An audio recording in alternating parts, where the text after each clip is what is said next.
La última muralla de Artelión. En el continente olvidado de Aelis, donde los ríos cantaban antiguas baladas y las montañas guardaban secretos de eras perdidas, se alzaba la ciudad de Artelión, conocida como la Joya del Este. Sus murallas eran tan altas que los viajeros juraban que ocultaban el amanecer, proyectando sombras largas que parecían tocar el horizonte. Construidas con piedra blanca que brillaba bajo el sol, las murallas de Artelión habían resistido siglos de asedios, tormentas y el paso implacable del tiempo. Eran más que un baluarte. Eran el símbolo de un pueblo que se negaba a doblegarse, un testimonio de su orgullo y su memoria. Pero llegó un tiempo en que la sombra de un enemigo más grande que cualquier otro se cernió sobre la ciudad. Borat, el implacable, un conquistador cuya leyenda era tan oscura como su estandarte, unió a las tribus dispersas, los reinos rotos y los mercenarios sin patria bajo su mando. Traía consigo un ejército de 100.000 hombres, carros de hierro que rugían como bestias y criaturas de guerra con colmillos y garras que parecían nacidas de pesadillas. Donde Borat marchaba, la tierra quedaba marcada para siempre. Los campos se convertían en cenizas y los ríos se secaban, como si el mundo mismo temiera su paso. Artelión tembló ante la noticia de su llegada. En el consejo de la ciudad, los ancianos con rostros pálidos y manos temblorosas debatían la rendición. Los comerciantes contaban sus monedas, temiendo perderlo todo. Los nobles planeaban huir bajo la protección de la noche, pero en medio de aquel caos, una voz se alzó como un relámpago en la tormenta: Serenia, capitana de la guardia. Era una mujer de mirada afilada y espalda recta, con cicatrices que contaban historias de batallas pasadas. No era noble, no tenía riquezas, pero su presencia llenaba la sala como un incendio. «Si caemos, que sea con las murallas en pie y la frente en alto», dijo, su voz resonando en los corazones apagados. «Artelión no se rinde mientras uno solo de nosotros respire». Sus palabras encendieron una chispa en los jóvenes, que apretaron los puños, y en los ancianos, que recordaron las glorias de antaño. Los niños, que escuchaban desde las sombras, levantaron la vista con ojos llenos de esperanza. Serenia no prometía victoria, pero ofrecía algo más poderoso: dignidad. El asedio comenzó al alba, cuando el horizonte se tiñó de negro con las filas interminables del ejército de Borat. Durante 40 días, las catapultas golpearon sin descanso, lanzando rocas que rugían como truenos y bolas de fuego que iluminaban la noche. Las murallas temblaban, pero resistían. Dentro de la ciudad, el hambre se extendió como una plaga silenciosa. Los graneros se vaciaron, los pozos se secaron, y los niños lloraban en los brazos de sus madres. Pero cada noche, sin falta, Serenia recorría las murallas, su armadura abollada reflejando la luz de las antorchas. Hablaba con los centinelas, compartía su ración de pan con los hambrientos y cantaba baladas antiguas con los heridos. «No peleamos por piedras», decía, su voz firme como la roca, «sino por la memoria de quienes confiaron en nosotros, nuestros padres, nuestros hijos y los que vendrán». Su presencia era una llama que mantenía viva la ciudad, incluso cuando las sombras se alargaban. Borat, desde su campamento al otro lado de las murallas, observaba con furia creciente. Había conquistado reinos enteros, aplastado ejércitos y doblegado reyes, pero Artelión se negaba a caer.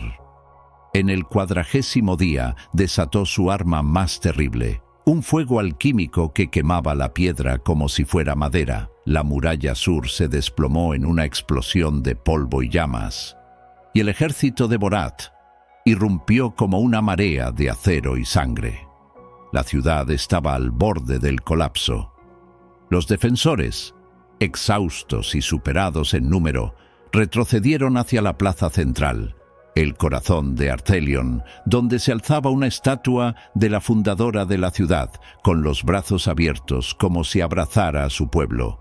Allí, Serenya reunió a los últimos resistentes, hombres y mujeres, artesanos con martillos, pescadores con redes, ancianos con bastones y niños que apenas podían sostener una daga. No eran un ejército, pero sus rostros estaban marcados por una determinación que desafiaba la lógica. Antes de la batalla final, Serenya pidió a cada uno que trazara una marca en su frente con ceniza, tomada de las hogueras que aún ardían en las ruinas. No era un símbolo de guerra, sino de memoria, un recordatorio de que, incluso si caían, su resistencia viviría en los corazones de quienes contaran su historia. «Somos testigos», dijo Serenya, marcando su propia frente. «Que el mundo sepa que Artelion no se doblegó». Cuando Borat avanzó hacia la plaza, montado en una bestia de guerra con escamas de hierro, esperaba encontrar una ciudad rota, rogando clemencia. Pero lo que vio lo detuvo en seco.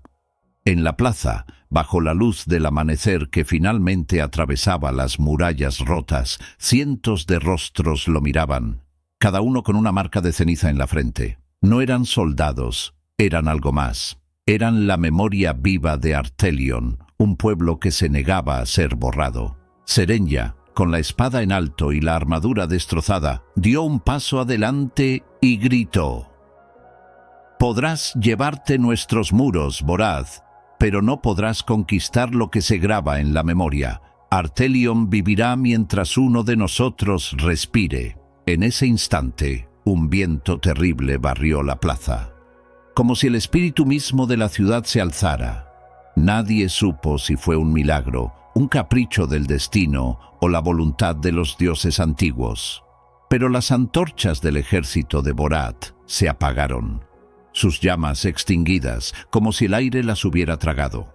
Los soldados, que habían marchado sin miedo a través de reinos enteros, retrocedieron, sus rostros pálidos.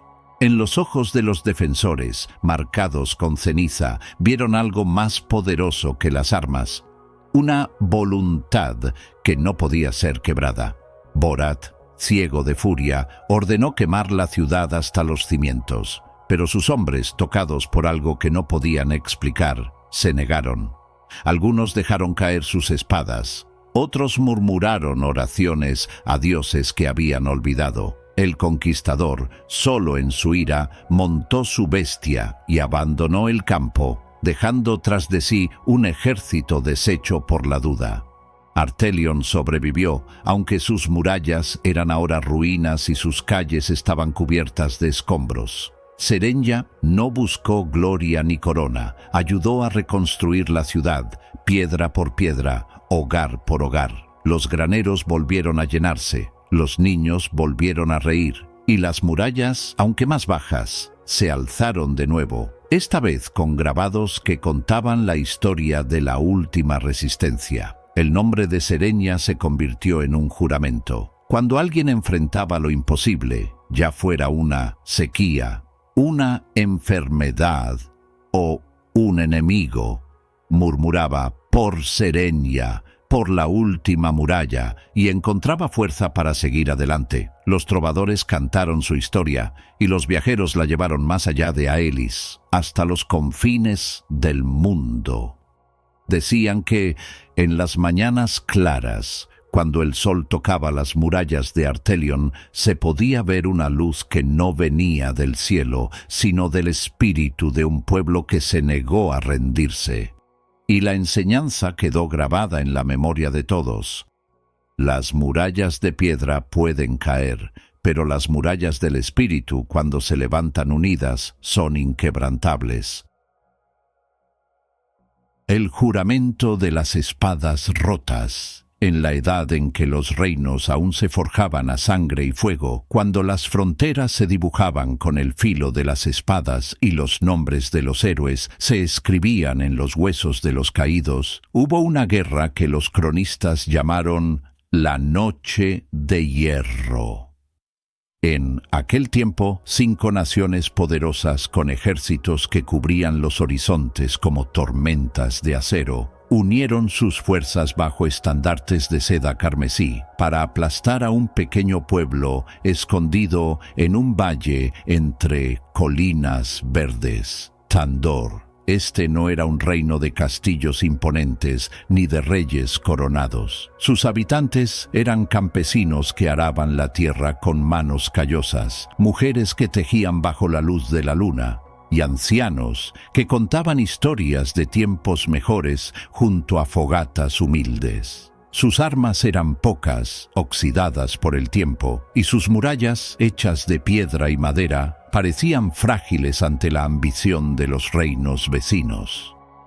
Al frente de Tandor estaba Alaric, un guerrero viejo y curtido, con más cicatrices que dientes y un rostro que parecía tallado en la roca de las colinas que protegían su hogar. Había luchado en batallas olvidadas, enterrado a amigos y visto caer a enemigos, pero la edad y la pérdida habían pesado sobre él como una armadura invisible. Sus ojos, sin embargo, aún ardían con una chispa que no se apagaba, una mezcla de cansancio y desafío. Cuando los espías llegaron al pueblo con la noticia de que los 5 reinos marchaban hacia Tandor, el consejo se reunió en la plaza, bajo un cielo gris que parecía presagiar el fin. Los ancianos susurraban sobre rendición, los jóvenes apretaban los puños con impotencia y las madres abrazaban a sus hijos, temiendo el futuro. No había esperanza de victoria. Los tandorianos eran pocos, sus armas eran viejas y sus murallas no resistirían un asedio prolongado. En medio de aquel silencio cargado de miedo, Alaric se puso de pie. Su armadura, abollada y remendada, crujió al moverse, pero su voz resonó como un tambor en el corazón de todos. «No podemos vencer en número», dijo, mirando a cada hombre, mujer y niño presente. «No tenemos ejércitos, ni oro, ni dragones que luchen por nosotros. Pero si hemos de caer, que sea con un propósito.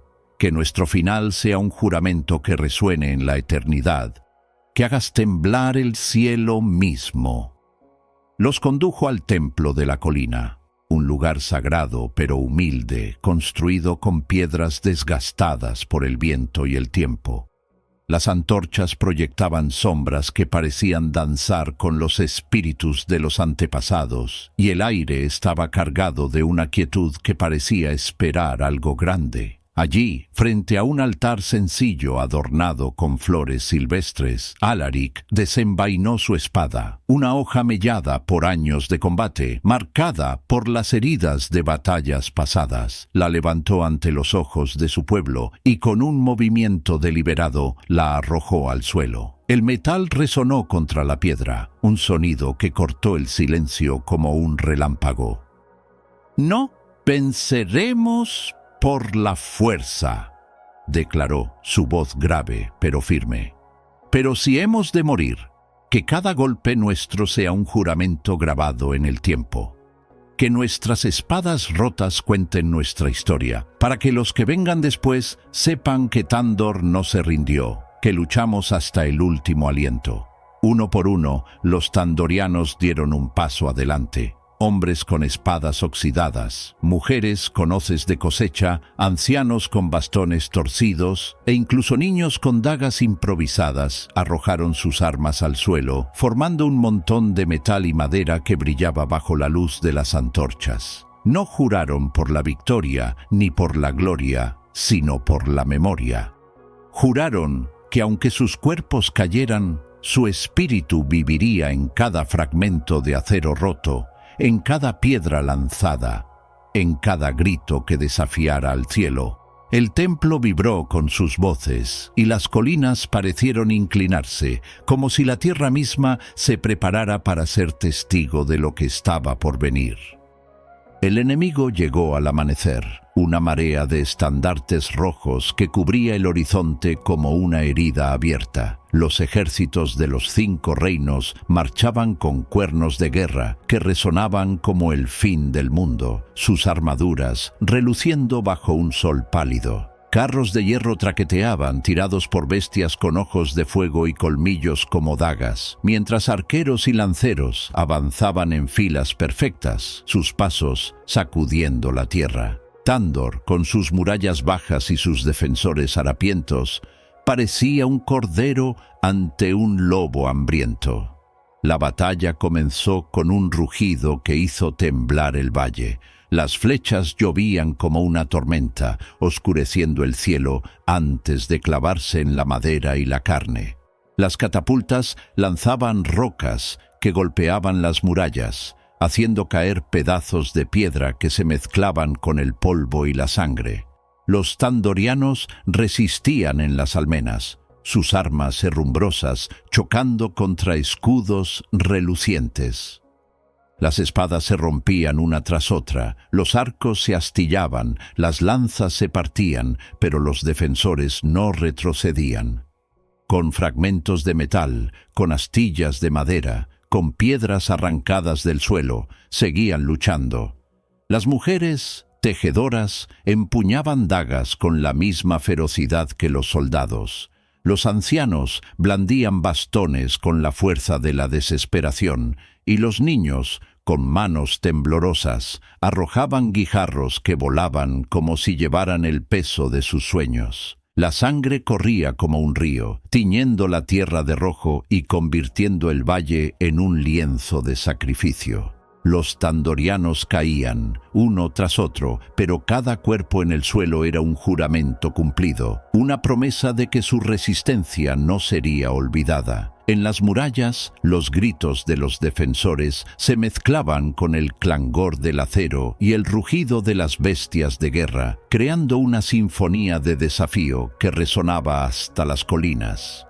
En el corazón del campo de batalla, donde la muerte era más densa, Alaric se enfrentó al general enemigo, Corrat, el Inmisericorde, un gigante cuya armadura negra parecía absorber la luz del sol. Su espada, larga como un hombre y afilada como el invierno, cortaba el aire con un silbido mortal. Alaric, con su armadura abollada y su escudo astillado, levantó su espada mellada, sabiendo que no podía igualar la fuerza de su enemigo. Al primer choque, la hoja de Alaric se partió en dos, el metal volando en fragmentos que brillaron como estrellas fugaces bajo el sol. Pero él no se detuvo. Con la empuñadura rota aún en la mano, cargó contra Corrat, esquivando golpes que habrían partido una montaña.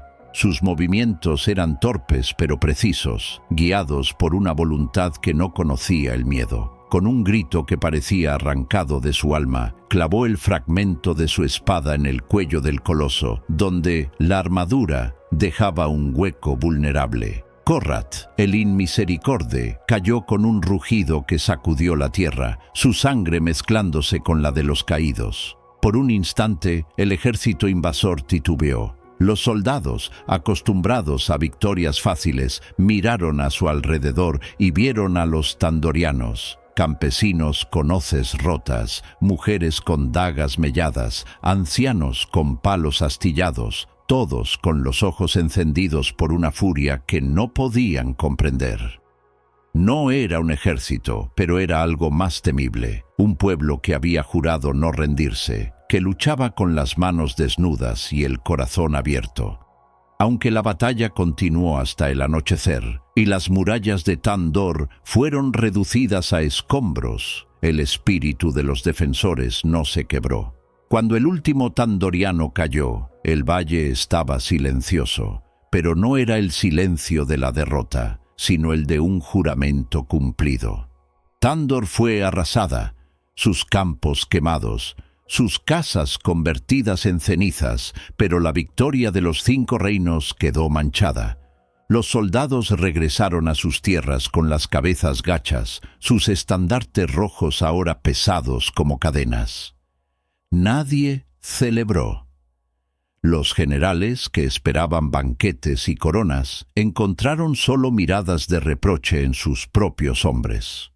Los bardos, que habían viajado para cantar himnos de conquista, comenzaron a entonar baladas sobre los campesinos de Tandor, sobre las espadas rotas que habían desafiado a un ejército invencible.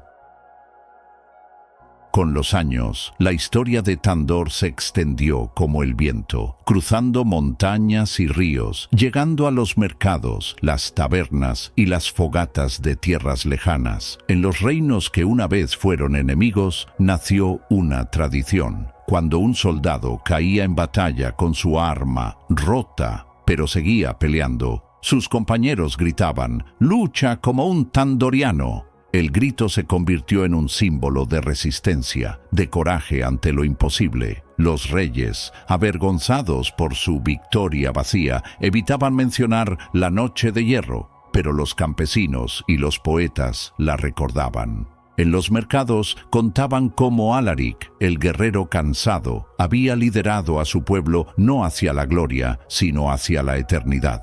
En las tabernas cantaban sobre las mujeres que empuñaron dagas y los ancianos que levantaron piedras, sobre los niños que arrojaron guijarros con la fuerza de gigantes. Y aunque Tandor desapareció, sus ruinas cubiertas por la hierba y el tiempo, el juramento de las espadas rotas nunca murió. Los viajeros que pasaban por el valle juraban que en las noches sin luna podían escuchar el eco de un templo en la colina, donde las voces de los tandorianos aún resonaban, prometiendo que su historia viviría para siempre. Los niños, sentados junto a las fogatas, aprendían la lección de sus mayores, y los ancianos la repetían con ojos brillantes. La verdadera fuerza no está en la victoria, sino en la dignidad con que se enfrenta lo imposible. Un arma rota puede ser más poderosa que un ejército entero cuando lleva un juramento en su filo. Y en los días de tormenta, cuando el viento soplaba entre las colinas, algunos decían que aún se podían ver sombras moviéndose en el valle, figuras con espadas rotas que alzaban sus manos al cielo, como si recordaran al mundo que Tandor, aunque perdido, nunca fue vencido. La guerra de los tres cielos. Antes de que los hombres contaran el tiempo, cuando las estrellas aún eran jóvenes y el universo cantaba en lenguas olvidadas, el cosmos estaba dividido en tres cielos, cada uno un reino de poder y misterio. El primer cielo, morada de los dioses de la luz, era un reino de fuego eterno y cánticos que resonaban como campanas de cristal, donde los dioses tejían el destino con hilos de aurora. El segundo cielo, dominio de los titanes de sombra, era un abismo de silencio y frío, donde las sombras se movían como seres vivos, anhelando cubrir todo con su manto de vacío. El tercer cielo, aún sin dueño, era un vasto abismo de posibilidades, un lienzo en blanco donde aguardaba el destino de los mortales, temblando bajo el peso de la guerra entre los otros dos reinos. Los dioses y los titanes luchaban sin descanso, sus batallas sacudiendo los cimientos del universo. Los relámpagos del primer cielo chocaban contra las sombras del segundo, y el tercer cielo se estremecía, atrapado en su furia, esperando quién lo reclamaría. Las estrellas caían como lágrimas, los vientos cósmicos rugían, y la tierra, aún joven, sufría las heridas de un conflicto que no entendía. Los hombres, pequeños y frágiles, apenas polvo en medio de esta batalla cósmica, alzaban los ojos al cielo, temerosos pero curiosos. Eran insignificantes ante los dioses y los titanes, pero llevaban algo que ni los señores de la luz ni los amos de la sombra poseían: la voluntad de elegir, un fuego interior que ardía incluso en su fragilidad. Entre ellos surgió una voz inesperada, un hombre cuyo nombre resonaría más allá de las eras. Erion, de la llama blanca. Había nacido bajo el paso fugaz de un cometa, en una aldea donde los ancianos decían que el cielo había tocado la tierra. Su armadura, forjada con el hierro de una estrella caída, brillaba con un fulgor que no pertenecía al mundo mortal. En su mano derecha llevaba una lanza encendida con fuego robado al sol, un arma que ardía sin consumirse, como si el astro mismo hubiera bendecido su causa. Herion no era un rey, ni un dios, pero su mirada llevaba la certeza de quien ha visto el fin y no le teme. Cuando los titanes de sombra descendieron sobre la tierra, sus formas como abismos vivientes que devoraban la luz, Herion no se inclinó. En lugar de huir, recorrió los caminos rotos, los valles quemados y las aldeas silenciadas, llamando a todos los que aún tenían valor. Reunió a héroes de todos los pueblos, cazadores con arcos tensados por la desesperación, sabias que conocían los secretos de las hierbas y las palabras, músicos cuyas canciones podían calmar tormentas, y hasta un niño que tocaba un tambor con el ritmo de un corazón valiente. Los llamó la hueste del amanecer, no porque prometieran victoria, sino porque traían la promesa de un nuevo día, incluso si debían luchar para verlo. La guerra de los tres cielos fue tan grande que el mundo mismo pareció romperse.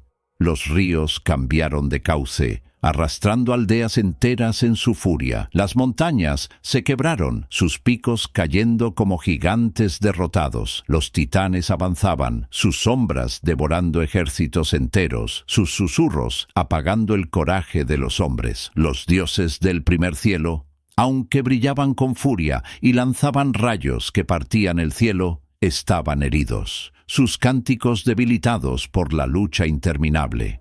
La tierra temblaba y el tercer cielo, aún vacío, parecía contener el aliento, esperando un destino que nadie podía prever. Herion, en medio del caos, alzó su lanza y gritó con una voz que resonó más fuerte que los truenos de los dioses. El tercer cielo será nuestro, no de dioses ni de sombras, sino de quienes saben morir con propósito. Luchamos no por poder, sino por el derecho a soñar. Sus palabras encendieron a la hueste del amanecer.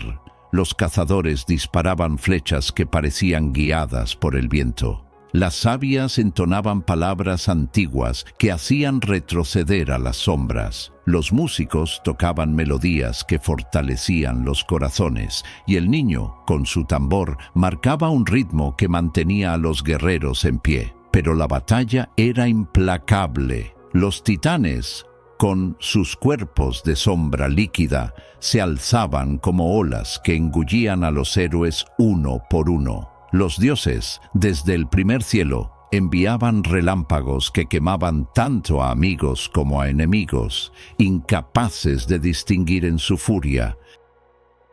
El combate final ocurrió en el Puente de Estrellas, un arco de luz etérea que conectaba el primer y el segundo cielo, suspendido sobre el abismo del tercer cielo. Era un lugar donde el tiempo parecía detenerse, donde las leyes del mundo se doblaban y el destino se escribía con sangre y fuego. Los titanes avanzaban como abismos con forma, sus ojos vacíos prometiendo un silencio eterno.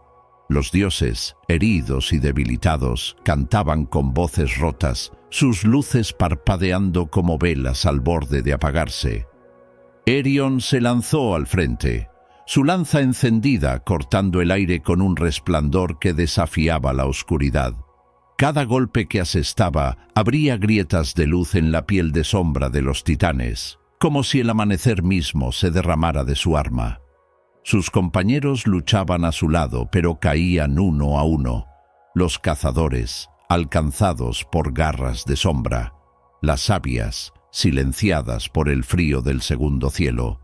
Los músicos cuyas canciones se apagaban bajo el peso del silencio. El niño, con el tambor, siguió tocando hasta el final, su ritmo resonando incluso cuando una sombra lo envolvió. Con cada caída, un eco surgía, un canto que no moría, un tambor que seguía sonando, un último aliento que fortalecía la lanza de Herion. Él no luchaba solo, llevaba consigo el espíritu de cada héroe que había jurado seguirlo. cuando alcanzó al Señor de las Sombras, un titán cuyo cuerpo era un abismo infinito. Herion estaba solo, su armadura rota, su cuerpo cubierto de heridas. Pero su lanza aún ardía y su voluntad no se doblegaba. Con un grito que resonó hasta los confines del universo, Herion atravesó el corazón del Señor de las Sombras. La lanza se hundió en la oscuridad y una luz cegadora estalló, rompiendo el puente de estrellas. Pero el costo fue alto. El titán, en su agonía, arrastró a Herion al vacío del tercer cielo, y ambos cayeron juntos, envueltos en un torbellino de luz y sombra. Los dioses del primer cielo, desde sus tronos de fuego, lloraron. No por la pérdida de la batalla, sino por el sacrificio de un mortal que los había desafiado no con odio, sino con amor por la vida. Los titanes, derrotados, se disolvieron en el segundo cielo, su silencio roto por el eco de la lanza de Herion. Y entonces ocurrió algo inesperado. El tercer cielo, que había sido un abismo vacío, brilló por primera vez. En su centro ardía una llama blanca, no divina, no titánica, sino humana, encendida por el sacrificio de Herion y su hueste del amanecer. Desde aquel día, el tercer cielo pertenece a los hombres. Es el cielo de los sueños, un reino donde cada mortal, al cerrar los ojos, toca la herencia del guerrero que lo reclamó. Los poetas dicen que, en las noches estrelladas, se puede ver la llama de Herion ardiendo en el cielo, un faro para los que luchan contra lo imposible. Los niños, al escuchar la historia, imaginan el puente de estrellas, y los ancianos, con lágrimas en los ojos, repiten la enseñanza que dejó la hueste del amanecer. Ni dioses ni titanes poseen el verdadero poder. Ese reside en los mortales que, aunque frágiles, eligen luchar por algo más grande que ellos mismos.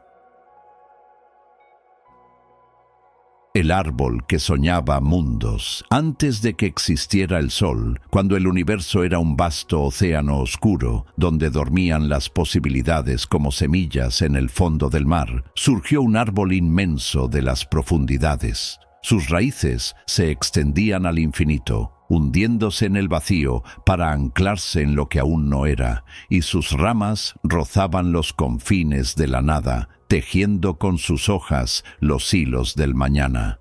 Lo llamaban Indora, el árbol soñador, un ser eterno que no había sido plantado por mano alguna, sino que había brotado del silencio mismo. Cada hoja de Indora era un sueño suspendido en el tiempo. En una nacía un río de aguas cristalinas que serpenteaba por valles invisibles. En otra se formaba un ave con alas de colores que nadie había visto. En otra se gestaba una palabra que nadie había pronunciado aún, cargada de significados que esperaban ser descubiertos. Cuando una hoja maduraba y caía, flotando como una pluma en el océano, ese sueño se hacía real. Y el universo se expandía un poco más, agregando capas de existencia a la inmensidad. Así nacieron las estrellas, los vientos, las montañas y los susurros que llenan la noche. Los primeros seres en despertar bajo las ramas de Indora fueron los luzcanos, criaturas transparentes como el cristal, etéreas y luminosas, capaces de caminar por los sueños como si fueran senderos de luz. Vivían en armonía con el árbol, alimentándose de los ecos de sus visiones, pero sin alterarlas. Entre ellos destacaba Liaren, un luzcano cuya curiosidad ardía como una llama en la oscuridad. Mientras los demás se limitaban a contemplar las hojas desde abajo, maravillándose con los destellos que emitían, Liaren escalaba las ramas más altas, arriesgando su forma frágil para asomarse a los sueños aún verdes, aquellos que Indora acababa de concebir. Un día, en las alturas donde el aire era más delgado y los sueños más puros, Liaren encontró algo insólito, Una hoja que no mostraba paisajes grandiosos ni criaturas míticas, sino dos figuras unidas de la mano, caminando por un mundo que parecía incompleto.